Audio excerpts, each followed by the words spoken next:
Hi friends, நான் இப்போ பார்க்க போகிறது வந்துட்டு விர்பே கம்பெனியோட மருந்து க்ரோஸ்லின்ட்டு மருந்துங்க. இந்த மருந்து 1/2 லிட்ரு 800 பக்கம் வருங்க.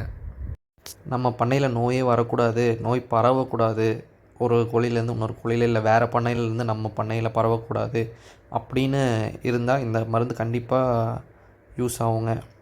எல்லோரும் கோழி பண்ணை வச்சுருக்கோங்க, எல்லோரும் இந்த மருந்து கண்டிப்பாக வச்சுருப்பாங்க. தெரியாதவங்களுக்கு யூஸ்ஃபுல்லாக இருக்கும்னு நினைக்கிறேன்.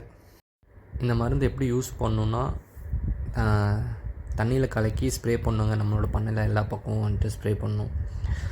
1 லிட்டருக்கு 10 mlங்க. இப்போ நீங்கள் 5 லிட்டர் தண்ணி ஊற்றுறீங்கன்னா 50 ml மருந்து வந்துட்டு யூஸ் பண்ணுங்க. இப்போ நான் 5 லிட்டர் தண்ணி எடுத்திருக்கேன், அதனால் 50 ml மருந்து எடுத்துக்கிறேங்க. பேட்டரி ஸ்ப்ரேயர் இருந்தால் பேட்டரி ஸ்ப்ரேயரில் ஸ்ப்ரே பண்ணால் நமக்கு மருந்து வேஸ்ட் ஆகாது. அதனால் எங்ககிட்ட பேட்டரி ஸ்ப்ரேயர் இருக்குங்க, அதனால் பேட்டரி ஸ்ப்ரேயரே யூஸ் பண்ணிக்கிறோம். 50 ml மருந்து ஊற்றிட்டு 5 லிட்டர் தண்ணி ஊற்றி கொஞ்சம் நல்லா கலக்கி விட்டுட்டு ஃபுல்லாக ஸ்ப்ரே பண்ணலாங்க. இப்போ 50 ml மருந்து எடுத்தாச்சுங்க. 5 லிட்டர் தண்ணி ஏற்கனவே நான் அளந்து வச்சுருக்கேன். கொஞ்சோண்டு தண்ணி ஊற்றிட்டு அதுக்கப்புறம் 50 ml மருந்து ஊற்றிட்டுங்க. தண்ணியை வந்துட்டு ஃபுல்லாக மீதி இருக்க தண்ணியை எல்லா தண்ணியும் ஊற்றிடலாங்க. இந்த மருந்தை மந்த்லி 1 டைம் கண்டிப்பாக யூஸ் பண்ணலாங்க. நோய் இருந்தாலும் சரி, நோய் இல்லைனாலும் சரி, மந்த்லி 1 டைம் ப்ரிவென்ஷனுக்காக யூஸ் பண்ணிக்கலாங்க. நோய் வந்துருச்சு அப்படின்னாலும் யூஸ் பண்ணலாம். நோய் வரக்கூடாது, முன்னாடியே நான் ப்ரிவென்ஷனாக இருந்துக்கிறேன் அப்படின்னா தாராளமாக மந்த்லி 1 டைம் பண்ணை ஃபுல்லாக அடிச்சு விட்டுலாங்க.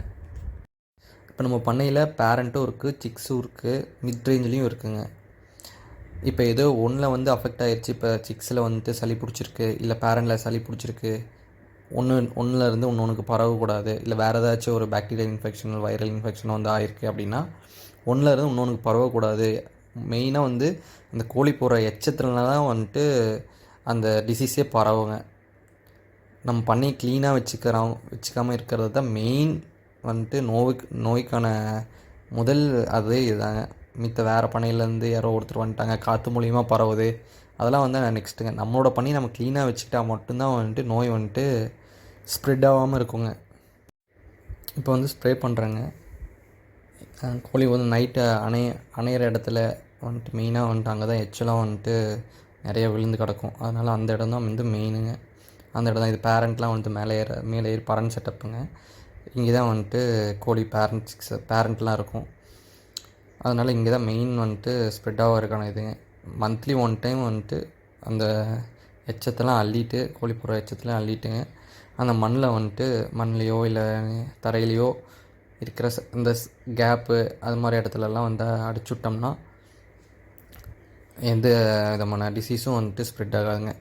கோழி இருக்கிறப்ப அடிக்கலாமா, சிக்ஸ் இருக்கிறப்ப சிக்ஸுக்கு எதுவும் ஆகாதா, மித்த மருந்து ஃபார்மலின் அது மாதிரி யூஸ் பண்ணோம்னா கண்டிப்பாக அஃபெக்ட் ஆகுங்க. ஏதோ ஒரு கண்ணெரிச்சல், கோழிக்கு பாதிப்பு வருங்க. இந்த மருந்து கோழி இருக்கிறப்பே அடிக்கலாம், எந்த ப்ராப்ளமும் வராதுங்க. நம்ம கையில் அந்த மருந்து கையில் தொடலாம், சேஃப்டிக்கு மாஸ்க் போட்டுக்கலாங்க. மற்றபடி இந்த மருந்து ரொம்ப சேஃபுங்க. கண்ணெரிச்சலோ இல்லை நமக்கு ஸ்கின் அலர்ஜி இல்லை வேறு இது மாதிரி எதுவுமே ஆகாதுங்க. இப்போ பார்த்திங்கன்னா சிக்ஸ் இருக்க ஏரியாலாம் அடிக்கலாம். சிக்ஸ் இருக்கும்போதே அடிக்கிறேங்க. உள்ளாரையும் அடிச்சுடுவேன், கீழேயும் அடிச்சுடுவேன். கீழே ஏன்னா அதோடய எச்சம்லாம் கீழே தான் இருக்குங்க. வேறு கோழி சிக்ஸுக்கு எந்த விதமான பாதிப்பு இருக்காது. வேறு கோழினால சிக்ஸுக்கு வந்துடக்கூடாது. அதனால் கீழே சிக்ஸுக்கு கீழே எச்சம் விழுகும் இல்லைங்க, அந்த இடம், சிக்ஸுக்கு மேலே கூண்டு, இங்கெல்லாம் கோழி ஒட்டுக்கா அணைஞ்சிட்டு நம்ம க்ளீன் பண்ணாமல் இருப்போம், இல்லை அதோடய எச்சம் அப்படியே காஞ்சு போய் கிடக்கும். அது மாதிரி இடத்துலலாம் நம்ம அடிச்சிட்டோம்னா அதுலேருந்து மித்த பக்கம் டிசீஸ் ஸ்ப்ரெட் ஆகாது. அந்த எச்சத்தை போய் வேறு கோழி போய் கொத்தி சாப்பிடும், இல்லை கொத்தி பார்ப்போங்க, அப்படியே டிசீஸ் பரவ ஆரம்பிச்சிடும். நம்ம கண்ட்ரோலே பண்ண முடியாது. அதனால் நம்ம க்ளீனாக வச்சுக்கலாம். இல்லை க்ளீனாக வச்சுக்க முடியல, க்ளீனாக வச்சுக்கிட்டாலும் இப்போ அந்த டிசீஸ் போகாதுங்க. எல்லாத்தையும் நான் அள்ளிட்டேன், க்ளீன் பண்ணினாலும் அந்த டிசீஸ் போகாது. இது மாதிரி ஏதோ ஒரு ஆன்டிசெப்டிக் லிக்விட் ஏதோ ஒன்று நம்ம ஸ்ப்ரே பண்ணி அந்த பாக்டீரியா வைரஸை க்ளீன் பண்ணால் மட்டும்தான் மித்ததுக்கு பரவாமல் இருக்குங்க. இது இப்போ ப்ரிவென்ஷனுக்கு தான் நம்ம அடிக்கிறோங்க. ப்ரிவென்ஷன் அடிக்கிறனால 1 லிட்டருக்கு 10 mlங்க. இல்லை ஒவ்வொரு டிசீஸ்க்கு ஏற்ற மாதிரி மென்ஷன் பண்ணியிருப்பாங்க. அந்த பாட்டிலோட பேக் சைடு பார்த்திங்கன்னா ஒவ்வொரு டிசீஸ் என்னென்ன டிசீஸ் இருக்குது அதுக்கேற்ற மாதிரி டோசேஜ் வந்து மாறுங்க, அது மட்டும் பார்த்துக்கோங்க. ப்ரிவென்ஷனுக்கு அடிக்கிறது எப்போவுமே வந்துட்டு 1 லிட்டருக்கு 10 mlங்க. எந்த நோயும் இல்லை, நான் மாதம் மாதம் ப்ரிவென்ஷனுக்கு மட்டும் அடிச்சுக்கிறேன் அப்படின்னா 1 லிட்டருக்கு 10 mlங்க. ஏதோ ஒரு டிசீஸ் இருக்குது அப்படின்னா உங்கள் வெட்டினரி டாக்டரை கன்சல்ட் பண்ணிட்டு அதுலேயே டோசேஜ் இருக்குங்க, எவ்வளோ லிட்டருக்கு எவ்வளோ வந்துட்டு டோசேஜ் கலக்கிறத மிக்ஸ் பண்ணலாம் அப்படின்ட்டு. அது அது அதுக்கேற்ற மாதிரி மிக்ஸ் பண்ணிக்கலாங்க.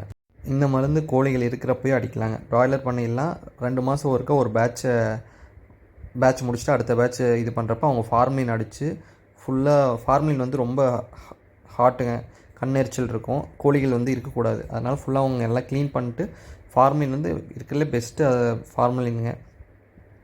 பட் ஆனால் கோழிகள் இருக்கும்போது அடிக்க முடியாது, நாட்டுக்கோழி பண்ணைக்கு செட் ஆகாதுங்க. ஏன்னா எப்படியா இருந்தாலும் நம்மளோட பண்ணையில் எப்போவுமே ஒரு 100 கோழியோ 50 கோழியோ இருந்துக்கிட்டே இருக்கும். ஒரு பேட்ச் விற்றாலும் ஒன்றா சிக்ஸ் இருக்கும், இல்லை பேரண்ட்ஸ் வந்து வச்சுருப்போம். அதனால் பண்ணை காலியாகவே இருக்காதுங்க. இந்த மருந்து கண்டிப்பாக கோழி இருக்கும்போதே அடிக்கலாம். அதனால் ஒரு ப்ராப்ளமும் ஆகாது, கோழிக்கு எந்த விதமான இதுலேயும் ஆகாது.